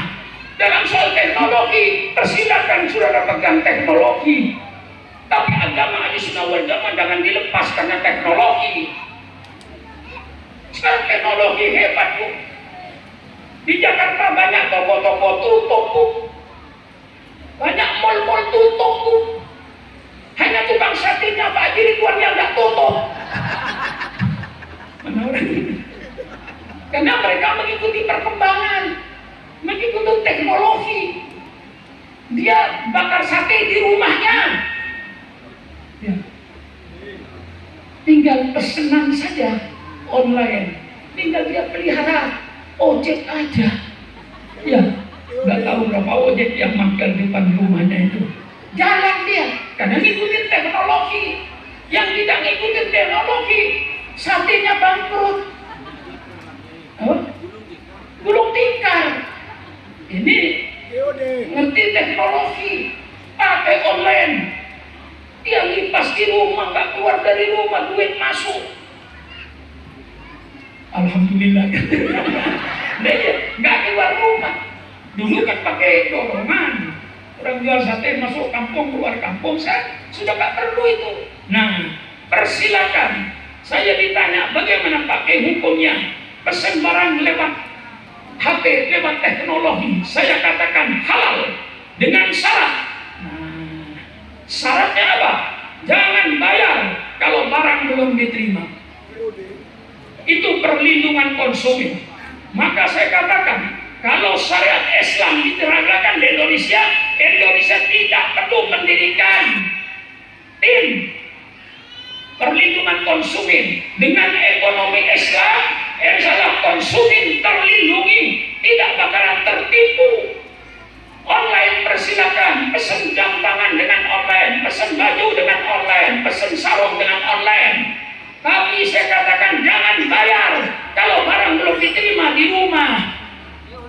Karena kalau saudara bayar duluan, bisa tidak dikirim barang, bisa dikirim dengan barang palsu, maka sudah sebagai konsumen tertipu. Ekonomi Islam tidak bakalan konsumen tertipu dengan ekonomi Islam. Maka tegakkan ekonomi Islam ini. Kalau tidak percaya, kita coba dulu 1 tahun ekonomi Islam. Kalau baik terusin, kalau tidak baik buang. Coba dulu. Belum dicoba sudah tidak mau. Saya tawarkan. Kenapa saya yakin urusan dunia akan beres kalau sesuai dengan ajaran Al-Quran dan Sunnah Nabi. Urusan dunia tidak akan beres kalau tidak sesuai dengan Sunnah Nabi. Makanya harus dikelola. Ya. Banyak yang tidak beres. Ya saya kritik soal haji misalnya. Mengapa haji itu antri sampai 25 tahun? Karena orang miskin daftar haji. Betul ya? Orang tidak mampu daftar haji dengan istilah biaya talangan. Betul atau tidak? Betul atau tidak? Ngaku aja. Di depan saya banyak yang daftar haji talangan ini. Daftar haji talangan. Begitu haji naik 50 juta, talangannya cuma 20 juta. Banyak mengundurkan diri. Begitu mengundurkan diri, bank datang lagi. Jangan mengundurkan diri, ini hutang lagi. Saya penuhi. Datang dari Mekah, hutangnya masih 5 tahun lagi lunas. Maka saya katakan umat Islam di Mudung dan sekitarnya ini, hai orang miskin, engkau jangan merasa Islamnya tidak sempurna karena kau tidak haji. Itu otak miring. Ini bagaimana? Kau betul udah biaya. Saya ngerti umbuan. Kalau kita singgung-singgung itu, kita ngerti. Hai orang miskin, orang yang tak ngaku haji, kau jangan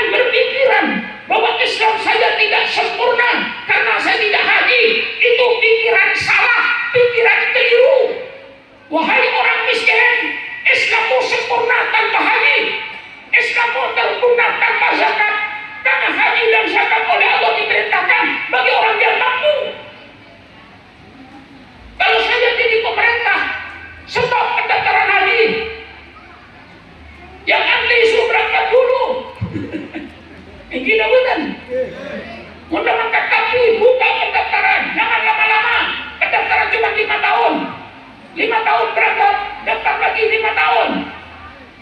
Sampai seumur sampai sudah kelema. Ada daftar haji. Oh, tak kemireng juga. Seumur sudah kelema daftar haji. Antrinya sekali tahun. Ini apa tadi? Man umur sudah kelema betompolo. Jangan daftar haji, daftar kuburan. Ini yang banyak keliru. Orang miskin merasa, oh Islam saya belum sempurna karena belum haji. Saya mau hutang-hutang untuk haji. Ini keliru berpikirnya. Saya luruskan. Yang tak tahu kalau berbeda dengan kiai di sini. Tapi sudah sama kiai ya. Sama kan kiai? Lo orang tak mampu disuruh haji gimana sampean? Antri 25 tahun. Coba. Yang haji manis tato ilaihi sabila. Bayar 50 juta berapa? Kredit, tidak ada haji kredit. Tidak ada haji hutang. Ini Quran. Yang saya beda. Walillahi juntaji manis tato ilaihi sabila. Berani bayar 50 juta kota berapa? Tidak, nggak usah haji, nggak usah hutang-hutang. Mengapa saudara haji untuk hutang-hutang? Tidak ada perintah Allah seperti itu. Maka saya umumkan sekarang, hai orang-orang yang tidak mampu haji, hai orang-orang yang tidak mampu zakat, kau jangan merasa Islammu tidak sempurna. Kau jangan merasa Islammu tidak sempurna karena tidak zakat. Kau merasa Islamnya tidak berhaji. Islammu sempurna tanpa haji dan tanpa zakat. Haji dan zakat Allah perintahkan oleh orang yang mampu, orang yang kaya, orang yang tidak mampu. Tidak ada perintah haji, tidak ada perintah zakat. Ini apa ya? No? Ya, bola bagian sejalan haji pas tak setuju. Bagian KBH itu. Kecil bagai, ya pun sampai tak setuju kita cocok boleh, tak ingin bu, ya gue lebih ngelorosin itu, ini seru orang sejauh-jauh tak bang ini, ingin mau lagi, berpesi-pesi gue jerakin, pun tak ada apa kenapa, lu kau nak hilang soban, tapi hati mau tanggung kau. Apa yang begini na sabi? Banyan mo pinagkakot. Yung tertakau siya nagpampang mo. Kami kung tertakau siya nagpampang, mga nagkakot. Tapi apa yung nagkakot? Nah ini yang tidak dipahami oleh kita ini. Kalau saya jadi pemerintah, stop, berangkat haji. Saya berangkatkan dulu yang antri 25 tahun ini. Kalau nanti 25 tahun sudah berapa? Saya buka lagi pendaftaran haji, tapi cuma 5 tahun. Antri 5 tahun aja. Setelah itu buka lagi haji 5 tahun, buka lagi haji 5 tahun. Itu kalau saya nggak tahu. Nah, kalau yang tukang menjalankan haji mungkin jadi musuh saya. Ya nggak apa-apa, saya dimusuhi. Saya bicara yang benar kok. Jadi terimalah oleh KBHI itu, oleh orang-orang umroh itu, jangan kasihan kalau orang miskin disuruh berhutang. Ya kalau nanti rezekinya lancar, rezeki itu kita tidak tahu, mungkin lancar, mungkin tidak. Kalau nanti dapat haji, ekonominya merosot, siapa yang tahu, kan kasihan tuh. Nah ini yang saya bela. Jadi jangan sampai saya kasih perasaan orang-orang yang tidak berduit, orang-orang yang tidak kaya, jangan merasa Islammu tidak sempurna karena tidak haji. Jangan kau merasa Islammu tidak sempurna karena kau tidak zakat. Haji dan zakat hanya untuk orang-orang yang oleh Allah kasih rezeki. Bagi saudara yang tidak dikasih rezeki banyak, Islammu cukup dengan 3 rukun Islam: baca syahadat, sholat, dan puasa. Selesai. Zakat, haji, urusan orang yang kaya. Yang tidak kaya, sempurna Islamnya tanpa zakat dan tanpa haji. Bagaimana kira-kira pendapat saya ini? Ngiring ya, tak cocok, keluar hati sesabian. Mungkin sokia ini kita ayat pun berdebat asal beda ayat tak beda hadis sendiri. Udah beda ayat tak beda hadis. Maka Allah Ta'ala ini kebijaksana. Wajib haji. Kalau sana semua umat Islam wajib haji, miskin atau kaya tidak peduli, asal Islam wajib haji. Subhanallah. Allah sudah tahu bahwa Islam juga di seluruh dunia. Kalau Islam cuma di kota Mekah, persilakan wajib haji setiap orang Islam. Kalau Islam cuma di kota Mekah, atau katakan cuma di negeri Mekah, Islamnya akan tersebar ke seluruh dunia, ke Amerika, ke Indonesia. Tidak mungkin semua Islam itu punya kemampuan untuk haji. Allah yang maha bijaksana, Allah yang maha adil. Dikatakan walillahi ala nasi hijjul baiti man istata'a ilaihi sabila. Nah, saya kira cukup sekian saja. Masih kurang? Undang lagi. Saya akan gampang loh. Nah, ya kalau masih kurang, ikuti pidato saya nanti di Kampau. Mungkin masih ada yang sama, tapi yang jelas nanti akan saya tambahkan di sana tentang sekularisme dan pluralisme. Nanti di Kampau. Di samping mungkin ada yang sama tentang pengorbanan. Kalau pengorbanan baru sama itu.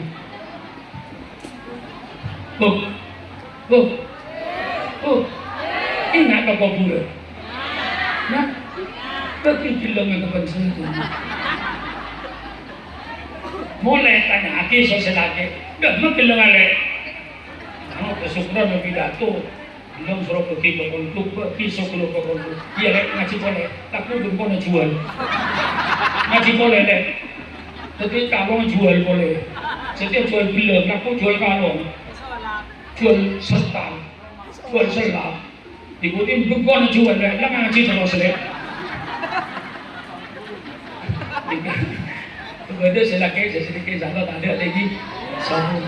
Jadi siapa kata di sebagian saya tahu mungkin the alumni stage lagi nika alumni sedang lagi usikum wa iya ya binafsi bikapol.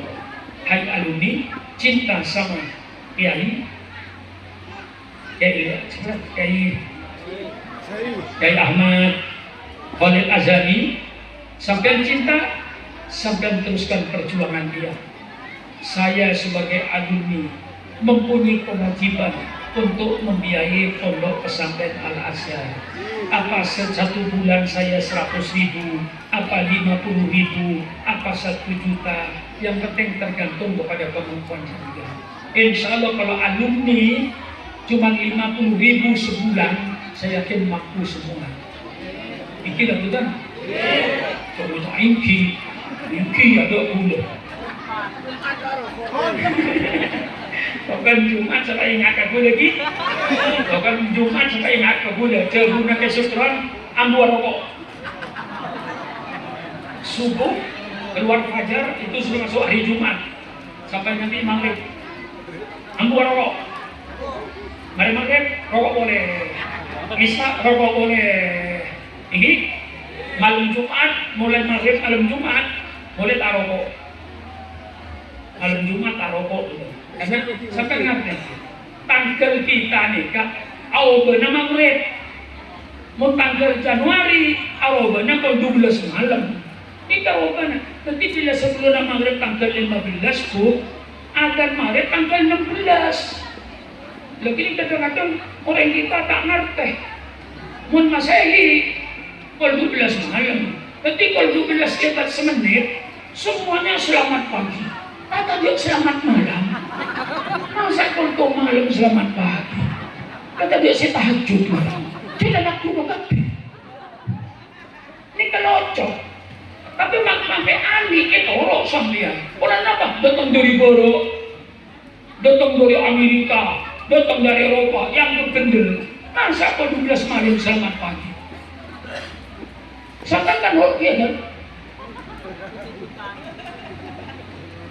Ada yang ikut penyiar televisi atau radio, pasti jam 12 lebih 1 menit selamat pagi.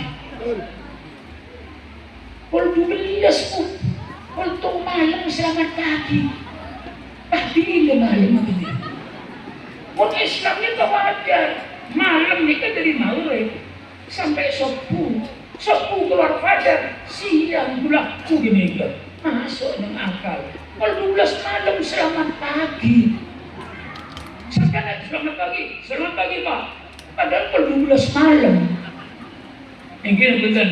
Jadi, pernah penanggalan TV ini kan kalau maghrib. Tapi sampai bila maghrib malam Jumat ingat ke bulan. Masuk malam Jumat ambu aroko. Pulaku sopu hari Jumat ambu aroko. Malam Sabtu maghrib aroko oleh 80 bulan. Larang sopu nonton. Ini? Ingat ke bulan kepilih. Setelah alumni berpikir saya wajib menghidupkan Al-Azhar supaya Al-Azhar ini hidup terus sampai hari kiamat. Saya wajib membiayai Al-Azhar dengan sesuai dengan kemampuan saya. Apa 1 bulan 50.000, apa 100.000 terserah saudara. Tapi saya kira setiap alumni kalau 50.000 yakin mampu. Mampu dah betul. Mampu dah betul. Insya Allah nah, sejelek-jelek ekonominya kalau 50.000 1 bulan, insya Allah mampu. Kalau ada 100 saja yang mentaati saya alumni ini, 100 kali 50.000 ada 5 juta saudara. 5 juta bisa membantu honor guru-guru. Dan kadang boleh nikah sedih. Datang ke Istong Tempo, udah di Istong Madrasah, ngajar penuh. Ditanya lagi honornya berapa sebulan? 200 seket. Mau 200 seket itu bagian apa? Sebulan, andi ini. Mau bujangan ke lumayan mungkin dia 200 seket. Mana di ini? Kenapa? Pikir sampai alumni ini. Bagaimana supaya nanti guru-guru ini tidak kaya, cuma cukup untuk makan. Itu saja. Jadi kalau alumni berpikiran saya wajib menghidupkan Al-Azhar, apakah 50.000 1 bulan, apakah 100.000, nanti berikan sama Pak Kiai di sini nanti untuk honor guru-gurunya, sehingga guru-gurunya itu wajar. Itulah yang saya bicara begini kan sama-sama pengasuh pondok pesantren. Ngerti saya rahasianya itu. Jangan orang-orang enggak usah lah guru pesantren itu orangnya ikhlas semua itu. Enggak usah dipikirkan honornya. Itu ikhlas semua. Nanti pahalanya di akhirat. Nah, itu kampanyenya. Mungkin orang tak sedekah. Kesukaan yang ikhlas guru-guru itu nanti di akhirat jawab balasannya. Loh, jawab oleh guru nah, maaf ya. Kalau makin di badan dunia, mulai badan akhirat kalau tak urusan sambian pun nikah kudu di badan dunia, tori dunia apa beres. Nanti bila nikah berusaha, 6 pondok bulan nikah, keluarga guru yang beristri saya sediakan perumahan yang wajar untuk di Jakarta. Hidupnya kira-kira cukup makan dan minum. Kalau jadi ustadz ingin kaya, itu otaknya miring. Kalau ingin kaya, ke Tanah Abang, dagang. Jadi ustadz kok ingin kaya, asal cukup kebutuhan sehari-hari selesai. Maka kalau alumni berpikir begini nanti, terima kasih. Dan itu saudara setiap bulan dari alumni 50.000 atau 100.000 atau 1 juta. Maaf, tapi ini mati Robi gak habis.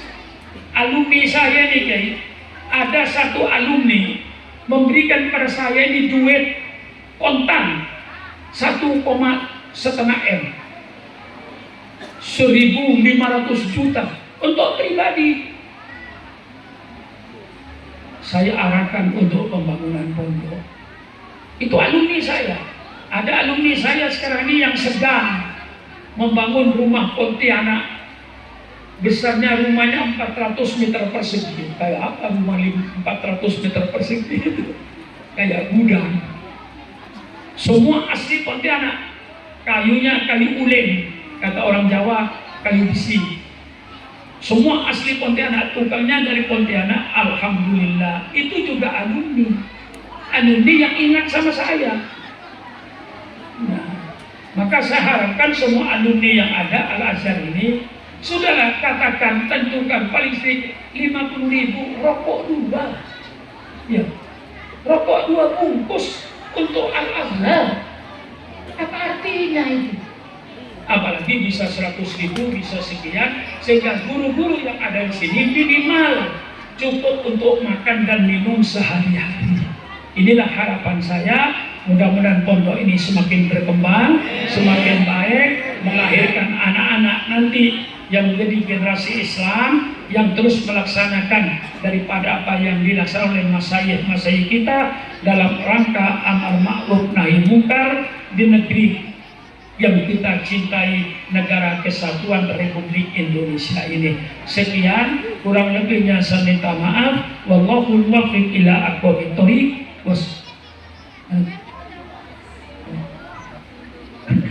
Alhamdulillah Bu dapat borongan baru. Tadi sudah disuruh ceramah, disuruh lagi baca doa. Saya kira pengertian saya dibaca doa mesti kiai yang lain, tidak saya. Tapi karena permintaan, saya bersyukurlah. Saya ini bermadzhab Imam Syafi'i. Kalau saya tidak bermadzhab Imam Syafi'i, kiai, saya tolak doa ini. Karena kata Imam Syafi'i begini, ad-doifu kal mayyit. Jadi enggak panjang nih katanya, cuma 2 kata.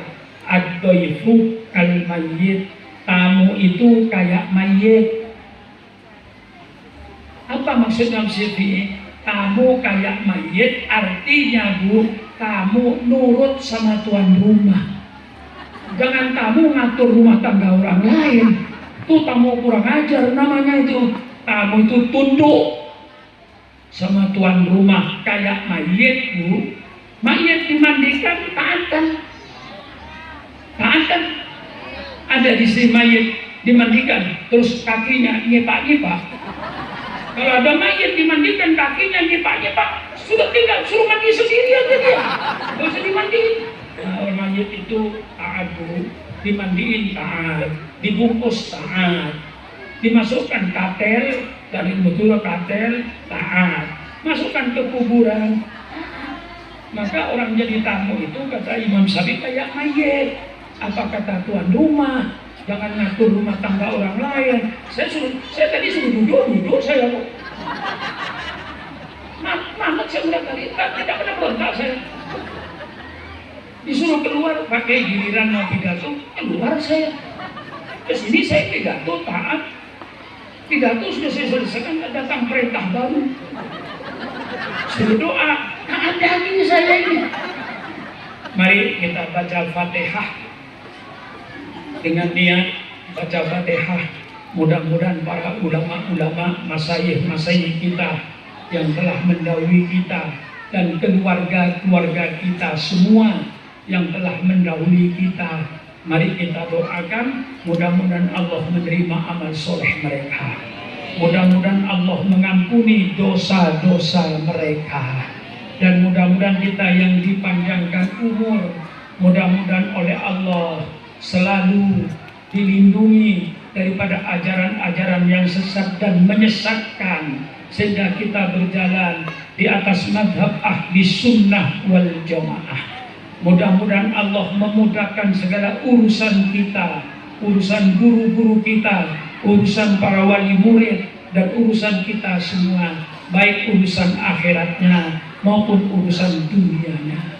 Dan mudah-mudahan kita yang dipanjangkan umur ini selalu mendapat perlindungan dari Allah, dipelihara oleh Allah dari segala macam penyakit-penyakit yang melanda di permukaan bumi ini. Al-Fatihah biniyatil qabul wa tamami kulli su'lin wa ma'mul wa ala kulli niyatin salihah wa ila hadratin nabiyil mustafa Muhammadin sallallahu alaihi wasallam. Al-Fatihah.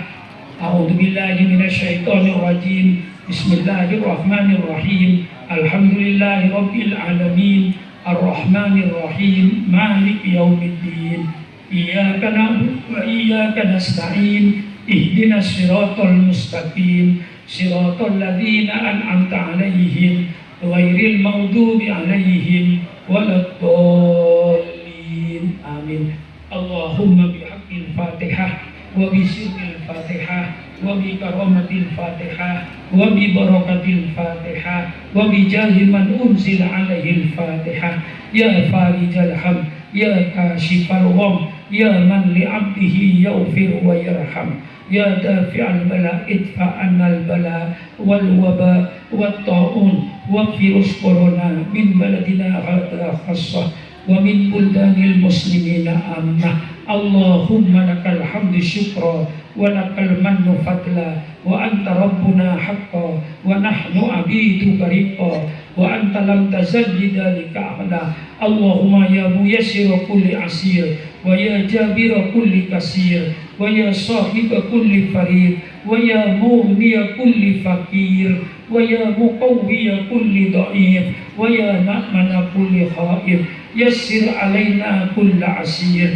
fataysirul asir alayka yasir ya man la yahtaju ilal bayani wat tafsir hajatuna ilaika kathir wa anta alimun biha wa basir ya muyassir kulla asir fataysirul asir alayka yasir. Allahumma saqil umurana wa umur hadal ma'had wa usaqil umura man yuhibbuna wa saqil umura man yusaiduna wa saqil umura man yahdumuna wa saqil umural muslimina wal muslimat wal mu'minina wal mu'minat al ahya'i minhum wal amwat.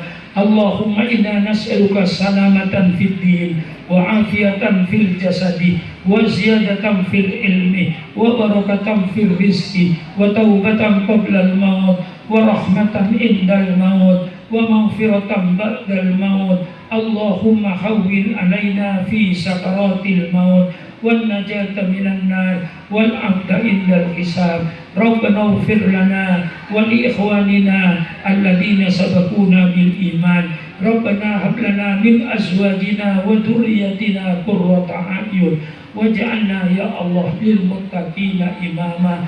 Allahumma anzilna ya Allah munzalan mubarakan wa anta khairul munzilin. Allahumma ij'al hadzal ma'had ya Allah nafi'an mubarakan lil Islam wal muslimin. Allahumma ij'al ya Allah hadzal ma'had al azhar ma'ad nafi'atan mubarakatan lil Islam wal muslimin. Allahumma ij'al hadzal ma'had ya Allah nafi'an mubarakan lil Islami wal muslimin. Rabbana atina fid dunya hasanah wa fil akhirati hasanah wa qina adzaban nar. Subhana rabbika rabbil izzati amma yasifun wa salamun alal mursalin walhamdulillahi rabbil alamin. Taqabbalallahu minna wa minkum. Allahumma taqabbal ya karim. Wassalamu alaikum warahmatullahi wabarakatuh.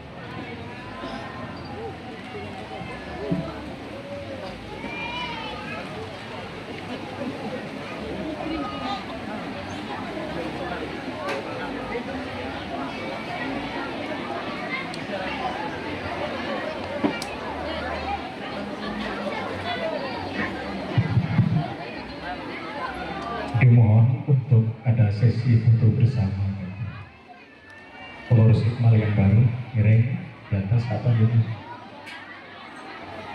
Untuk kursi kedengeran. Bapak sekalian yang kami hormati, dengan pembacaan doa maka berakhirlah